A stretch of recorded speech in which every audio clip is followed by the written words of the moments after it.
ياسين والقرآن الحكيم إنك لمن المرسلين على صراط مستقيم تنزيل العزيز الرحيم لتنذر قوما ما أنذر آباؤهم فهم غافلون لقد حق القول على أكثرهم فهم لا يؤمنون إنا جعلنا في أعناقهم أغلالا فهي إلى الأذقان فهم مقمحون وجعلنا من بين أيديهم سدا ومن خلفهم سدا فأغشيناهم فهم لا يبصرون وسواء عليهم أنذرتهم أم لم تنذرهم لا يؤمنون إنما تنذر من اتبع الذكر وخشي الرحمن بالغيب فبشره بمغفرة وأجر كريم إنا نحن نحيي الموتى ونكتب ما قدموا وآثارهم وكل شيء أحصيناه في إمام مبين واضرب لهم مثلا أصحاب القرية إذ جاءها المرسلون إذ أرسلنا إليهم اثنين فكذبوهما فعززنا بثالث فقالوا إنا إليكم مرسلون قالوا ما أنتم إلا بشر مثلنا وما أنزل الرحمن من شيء إن أنتم إلا تكذبون قالوا ربنا يعلم إنا إليكم لمرسلون وما علينا إلا البلاغ المبين قالوا إنا تطيرنا بكم لئن لم تنتهوا لنرجمنكم وليمسنكم من عذاب أليم قالوا طائركم معكم أئن ذكرتم بل أنتم قوم مسرفون وجاء من أقصى المدينة رجل يسعى قال يا قوم اتبعوا المرسلين اتبعوا من لا يسألكم أجرا وهم مهتدون وما لي لا أعبد الذي فطرني وإليه ترجعون أأتخذ من دونه آلهة إن يريني الرحمن بضر لا تغني عني شفاعتهم شيئا ولا ينقذون إني إذا لفي ضلال مبين إني آمنت بربكم فاسمعون قيل ادخل الجنة قال يا ليت قومي يعلمون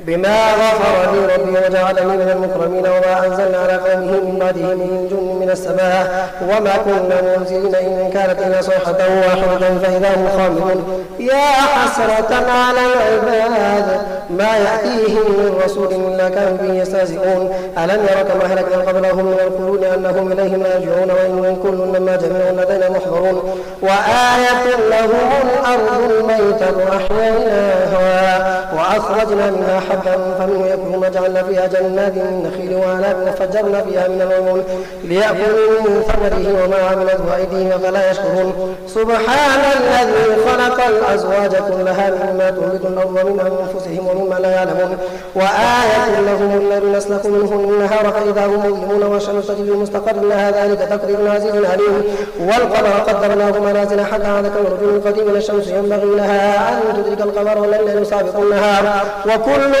في فلك يسبحون وآية لهم أنا حملنا ذريتهم في الفلك المشحون وخلقنا لهم من مثله ما يركبون وإن نشأ نغرقهم فلا صريخ لهم ولا هم ينقذون إلا رحمة منا ومتاعا إلى حين وإذا قيل لهم اتقوا ما بين أيديكم وما خلفكم لعلكم ترحمون وما تأتيهم من آية من آيات ربهم إلا كانوا عنها معرضون وإذا قيل لهم أنفقوا مما رزقكم الله قال الذين كفروا للذين آمنوا نطعم من لم يشاء الله طعمه إن أنتم إلا في ضلال مبين ويقولون متى هذا الوعد إن كنتم صادقين ما ينظرون إلا صيحة واحدة تأخذهم وهم يخصمون فلا يستطيعون توصية ولا إلى أهلهم يرجعون وبقى في السور فإذا هم من الأجداث إلى ربهم ينسلون قالوا يا ويلنا من بعثنا من مرقدنا هذا ما وعد الرحمن وصدق المرسلون إن كانت إلا صيحة واحدة فإذا هم جميع لدينا محضرون فاليوم لا تظلم نفس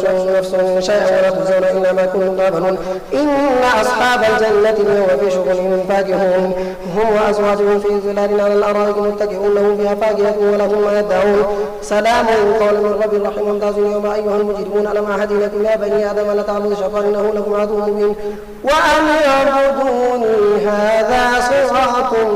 مستقيم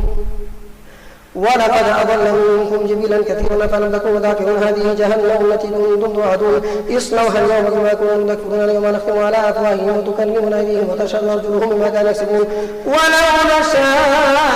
لطمسنا على أعينهم فاستبقوا الصراط فأنى يبصرون ولو نشاء لمسخناهم على مكانتهم فما استطاعوا مضيا ولا يرجعون ومن نعمره ننكسه في الخلق أفلا يعقلون وما علمنا شرع وما ينبغي له إن هو إلا ذكر القرآن مبين لينذر من كان حيا ويحق القول الكافرين أولم يروا أنا خلقنا لهم مما عملت أيدينا أنعاما فهم لها مالكون وذللناها لهم فمنها ركوبهم ومنها يأكلون ولهم فيها منافع ومشارب أفلا يشكرون واتخذوا من دون الله آلهة لعلهم ينصرون لا يستطيعون نصرهم وهم لهم جند محضرون فلا يحزنك قولهم إنا نعلم ما يسرون وما يعلنون أولم يرى الإنسان أنا خلقناه من نطفة فإذا هو خصيم مبين وضرب لنا مثلا ونسي خلقه قال من يحيي العظام وهي رميم قل يحييها الذي أنشأها أول مرة وهو بذو الخلق العليم الذي جعل لكم من الشجر الأخضر نارا فإذا أنتم منه توقدون أوليس الذي خلق السماوات والأرض بقادر على أن يخلق مثلهم بلى وهو الخلاق العليم إنما أمره إذا أراد شيئا أن يقول له كن فيكون فسبحان الذي بيده ملكوت كل شيء